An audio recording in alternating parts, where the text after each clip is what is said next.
If your kids struggle with being resilient, here's 2 things that will help. Number 1, encourage them to have a healthy relationship with losing. We're going to lose sometimes, right? Kerry Collat talks about, he won the US Open 3 times. He's like, but see, I went 13 times. So no one really remembers that. Maybe some haters do. But he's like, I remember it, but I would rather focus on the 3 times that I won it. But it is difficult. And you're gonna fail your way to the top, and you're gonna get to the top of the mountain a few times, but you're not gonna win it every time. And so just have them understand that this is the way it works. Michael Jordan talks about all of the game-winning shots that he missed. It's like almost all of them he missed, but he says, but people don't talk about that because I'm Michael Jordan, and they show the highlights of when I made it. He's like, you just gotta go for it like you're gonna win, and have faith that it's gonna happen for you, and it's going to, but not every time. So I think if we have a healthy relationship with losing, and we think about winning, we assume that it's going to happen, then you're going to take the shot. But if you get all bottled up inside, then you're not. So sometimes we're not resilient because we overreact to losing, and we want to shy away from tough competition because we don't like how it felt when we lost. And so I'm not saying don't care if you lose, because that's not a good idea.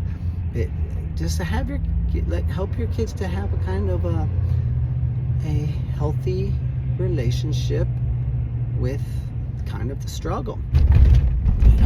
Elon Musk he's had rockets blow up. Is he a big fat failure? No. The losers will call him a failure. But is he not allowed to be a space engineer anymore? No. He's like, hey, I got to fix a few things. We didn't think that would happen. He just recollects himself and goes on.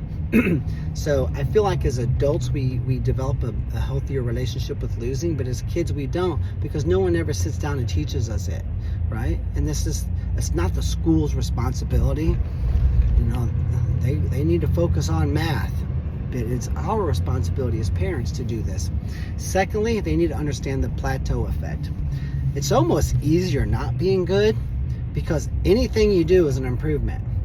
When you're overweight and not in shape, just walking a mile twice a week and lifting 5-pound dumbbells, it's like, I lost 12 pounds in 11 days. Well, guess what? You go down from 35% body fat down to 20, that can happen pretty quick. You want to get from 20 down to 10? How about 20 down to 14? That can take a year. 14 down to 10 might take 3 years. A lot more effort. The improvement is less. If it wasn't, then when you start lifting in the weight room, you can bench press 100 pounds. Within 6 months, you're bench pressing 130. Well, that doesn't mean you're going to be, in 3 years, you're going to be benching 1,400 pounds. That's not how it works, because there's improvement slows down tremendously. And once you become, let's say, top 10% in America, top 1% in your state, you're going to have a handful of other people who are very, very, very good. There's not 900 of them, but there are quite a few. And so now you're placing in state year after year after year, but sometimes winning it can be elusive. And then boom, you step into there and win one. It's very exciting. But the plateau effect, we studied this in college.